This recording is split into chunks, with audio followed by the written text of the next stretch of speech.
Olá, meus queridos concurseiros, minhas queridas concurseiras, professora Amanda Lentes de volta para darmos continuidade ao nosso estudo de administração financeira e orçamentária. No último bloco, nós estávamos falando sobre os orçamentos, falamos sobre a estrutura da lei orçamentária anual, que é composta pelo orçamento fiscal, de investimento e da Seguridade Social. Fizemos a distinção entre orçamento fiscal e orçamento de investimento.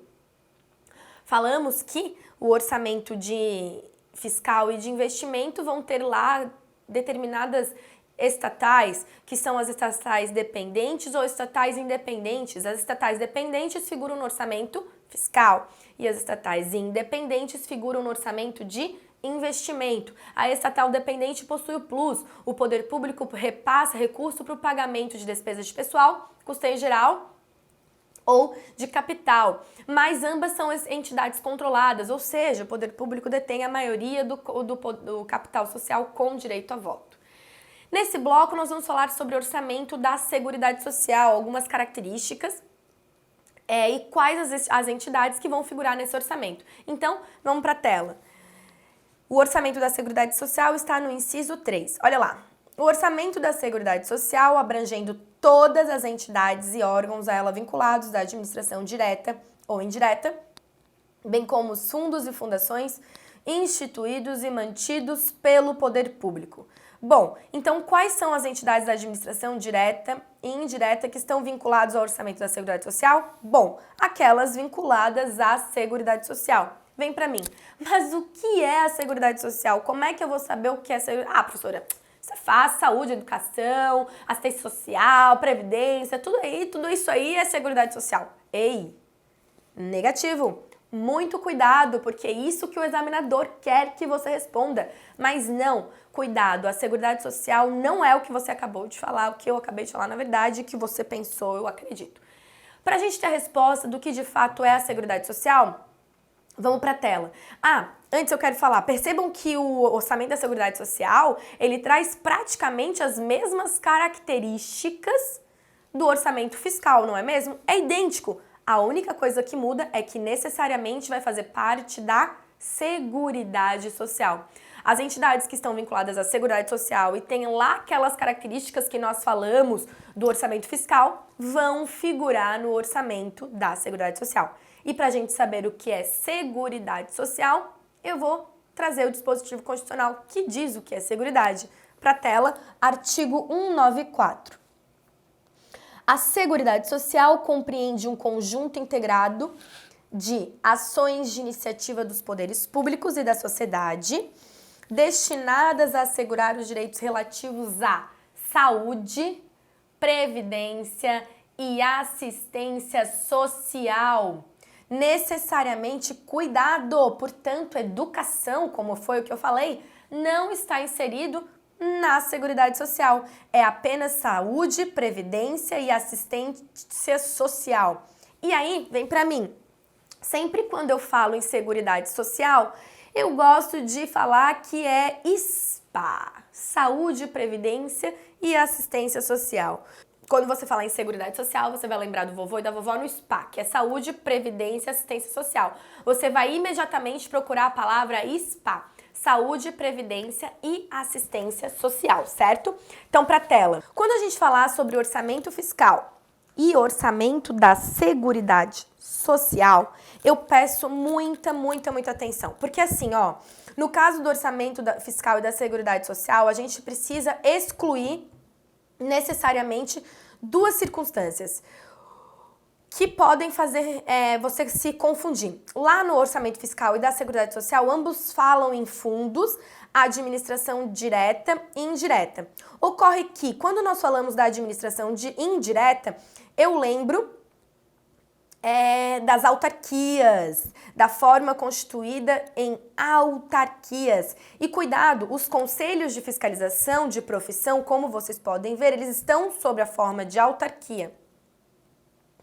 E eles, teoricamente, né, figurariam aí na administração indireta. Mas, no caso do orçamento, da lei orçamentária anual, e por mais que o orçamento fiscal e da Seguridade Social tenham essa característica da administração indireta, as autarquias que são considerados os conselhos de fiscalização de profissão, esses vão constar como informações complementares ao projeto de lei orçamentária. Não vão estar no orçamento fiscal nem da Seguridade Social, tá bom? Vão constar como informações complementares ao projeto de lei. E o mesmo você precisa cuidar com os fundos que ali estão tratados, que falam em ambos os orçamentos, tá? Que é os fundos de incentivos fiscais. A gente precisa distinguir fundo de incentivo fiscal de fundo especial. O fundo de incentivo fiscal são instrumentos da política nacional de desenvolvimento regional. E o fundo especial são fundos mantidos e instituídos pelo poder público. Aí sim, o fundo especial vai estar lá no orçamento fiscal ou da Seguridade Social. Que aí temos exemplos, Fundeb, Fundo de Saúde, Fundo de Erradicação da Pobreza. Esses fundos especiais, sim, vão estar no orçamento fiscal ou da Seguridade Social. Mas o fundo de incentivo fiscal, por sua vez, cuidado na hora das questões, são instrumentos de política nacional de desenvolvimento regional. Podem até ser criados pelo poder público, mas vão também constar como informações complementares, tá bom? Ao projeto de lei. Não vão ser instituídos e mantidos e também mantidos, tá bom? Então, cuidado, certo?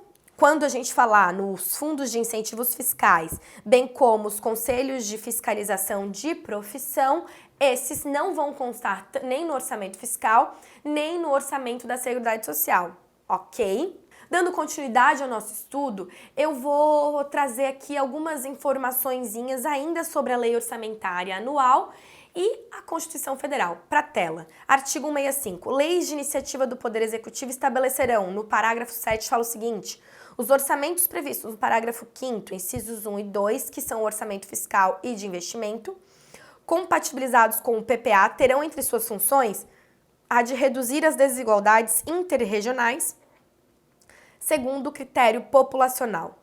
A banca vai perguntar o seguinte: quais orçamentos têm as funções de reduzir as desigualdades interregionais segundo o critério populacional? E aí, pessoal, a sua resposta é uma só, é o orçamento fiscal e de investimento. Vem para mim. Ficou claro? Ok. Para a tela, próximo artigo. Artigo 168. Olha lá o que diz. Os recursos correspondentes às dotações orçamentárias, compreendidos os créditos suplementares e especiais, destinados aos órgãos dos poderes legislativo e judiciário, do Ministério Público e da Defensoria Pública, ser-lhes-ão entregues até o dia 20 de cada mês, em duodécimos, ou seja, 12 parcelas. E essas 12 parcelas não necessariamente são iguais, tá bem na forma da lei complementar a que se refere o artigo 165, parágrafo 9º. Pessoal, vem para mim. O artigo 168, ele fala que os recursos correspondentes às dotações orçamentárias, ou seja, aquele valor que vai ser gasto para aquela determinada despesa, destinados ao Ministério Público e aos demais poderes, bem como Defensoria Pública e os demais poderes, ou seja, legislativo e judiciários, eles são repassados a cada dia 20 do mês, ou seja, serão 12 vezes, 12 parcelas, tendo em vista que a LOA corresponde aí ao exercício financeiro, então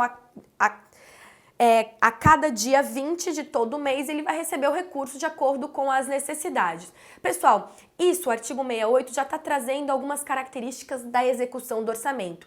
Essa execução do orçamento acontece por meio de um sistema gerencial. Nós vamos falar sobre ele depois. Mas, de qualquer forma, o que você precisa lembrar desse dispositivo é que será no dia 20 de cada mês e serão em duodécimos. Eles chamam de duodécimos porque são 12 parcelas e que essas parcelas não são necessariamente iguais, porque, claro, vai depender da demanda de cada mês dos demais poderes.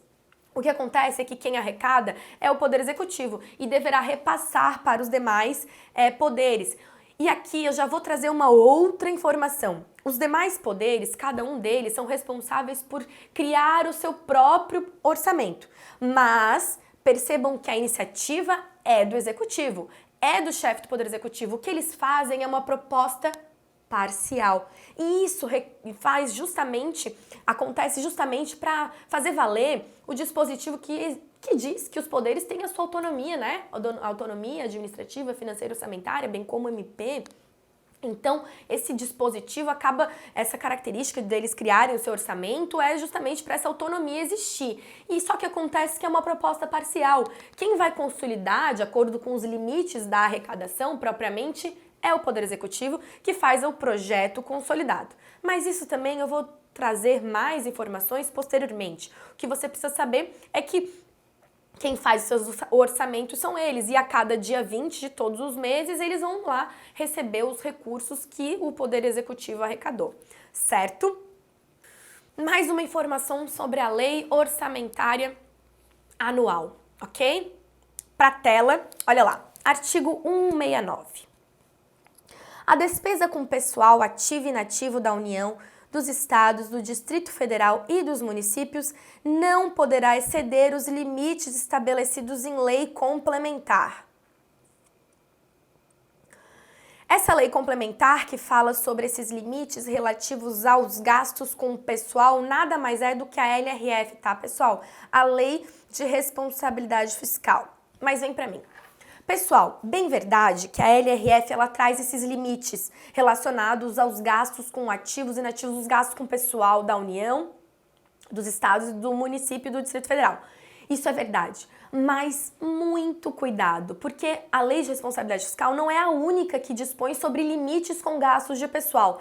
A própria Constituição traz nos seus dispositivos, na sua estrutura, gastos com parlamentares, com municípios, com gastos com o Poder Legislativo. Então, muito cuidado. Se alguma questão vier dizendo que a Constituição não traz limites para gastos com o pessoal, muito cuidado. É muito abrangente. E aí, eu já faço uma outra observação. Todas as questões que trazem questões tão abrangentes e tão, ao mesmo tempo, incisivas, você desconfia. Porque não dá pra gente generalizar de tal forma. De fato, a Lei de Responsabilidade Fiscal é que traz esses limites com gastos de pessoal, mas isso não significa que não exista nenhum dispositivo que fale sobre gastos com pessoal, sobre limites de gastos com pessoal na Constituição Federal. Caiu essa questão recentemente na prova de um Tribunal de Contas que trouxe justamente essa informação. Disse que a Constituição Federal não trazia limites, e aí muitos concurseiros acostumados, sabendo da Lei de Responsabilidade Fiscal, conhecedores da Lei de Responsabilidade Fiscal, caíram e foram nessa abrangência tão incisiva, tão direta. Não pode, tem que cuidar. Então era até uma questão de certo ou errado, vale a pena, será? Por mais que você não conheça, vale a pena por vezes não perder a questão, né, e deixá-la lá em branco. Mas numa questão de ABCDE, talvez ficasse mais fácil eliminar. Então, só uma observação para vocês ficarem mais atentos. Voltando para a tela, o artigo 169, parágrafo 1º, fala o seguinte: a concessão de qualquer vantagem ou aumento de remuneração, a criação de cargos, empregos e funções ou alteração de estrutura de carreiras, bem como a admissão ou contratação de pessoal a qualquer título, pelos órgãos e entidades da administração direta ou indireta, inclusive fundações instituídas e mantidas pelo poder público, só poderão ser feitas. Pessoal, vem para mim. Os gastos com o pessoal são gastos altíssimos, de grande complexidade e de muito tempo. Então, o poder público precisa organizar-se de tal forma a estar preparado para esse custo para a máquina pública.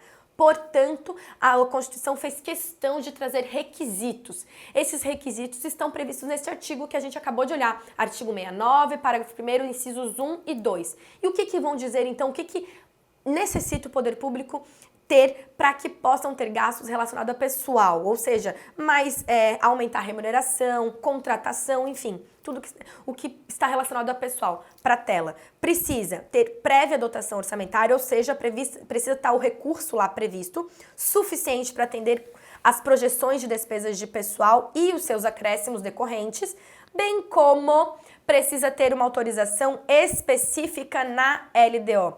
Ter dotação já significa que tem que ter uma autorização específica na LOA. E também precisa ter uma autorização específica na LDO.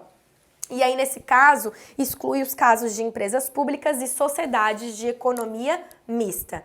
Vem para mim. Então, para ter um gasto com pessoal, ou seja, para contratação, ou seja, para criação de cargo, emprego, função, ou também aumento de remuneração, precisa ter uma prévia dotação, ou seja, uma autorização na própria LOA, uma prévia dotação orçamentária suficiente para aquele gasto e também para as projeções, e também precisa ter uma autorização específica na Lei de Diretrizes Orçamentárias, certo? Por fim, relacionado à Lei Orçamentária Anual, eu vou trazer de novo os prazos para a gente lembrar os prazos no que tange a LOA. Para a tela. Artigo 35, parágrafo 2º, ADCT.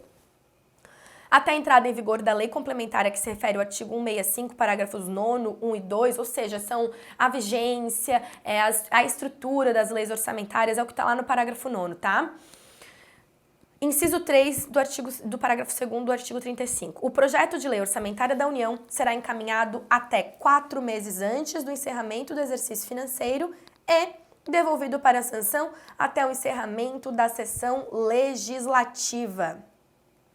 E o Executivo, portanto, então, elabora a LOA e envia ao Legislativo no prazo máximo até a data do dia 31/8, ou seja, 4 meses antes do encerramento do exercício financeiro. E o Legislativo, por sua vez, vai avaliar, apreciar a lei orçamentária, o projeto de lei orçamentária e vai devolver ao Executivo para que ele sancione até dia 22 de dezembro, ou seja, até no prazo máximo do encerramento da sessão legislativa. Vem para mim. Pessoal, visto isso, no decorrer das nossas aulas a gente vai também trazer mais dispositivos relacionados à LOA, principalmente quando falarmos mais um pouco sobre lei de responsabilidade fiscal, bem como sobre a própria execução da lei orçamentária anual. Nós vamos falar sobre várias outras características da lei orçamentária anual. Vamos trazer ideia de receita, de despesa, enfim, tudo que está relacionado ao assunto da própria LOA. Mas no próximo bloco eu quero fazer com vocês algumas questõezinhas, colocar em prática o que a gente tem visto até aqui, certo? Então, aguardo vocês, fiquem firmes nos seus estudos, a gente está caminhando, eu tenho certeza que as coisas estão começando a fazer mais sentido na sua cabeça, não desistam dos seus sonhos, permaneçam firmes, fortes, acreditem que é possível. Para passar no concurso público só depende de você. Eu sempre gosto de dizer para os meus alunos, para os meus concurseiros, para as pessoas que me acompanham, que para a gente conseguir passar no concurso público basta só perseverança. Depende de você. Eu, particularmente, não conheço ninguém que não passou em concurso público. Quem continuou, ficou perseverante, passou. Mas eu conheço quem desistiu. Quem desistiu realmente não passou, mas quem não desistiu passou, atingiu o seu objetivo. Eu tenho certeza que você que está desse lado, me acompanhando, está aí firme e forte, estudando, prestando atenção, vai conseguir também atingir o seu objetivo. Aguardo vocês até o próximo bloco, galera, e bons estudos. Fiquem firmes. Valeu!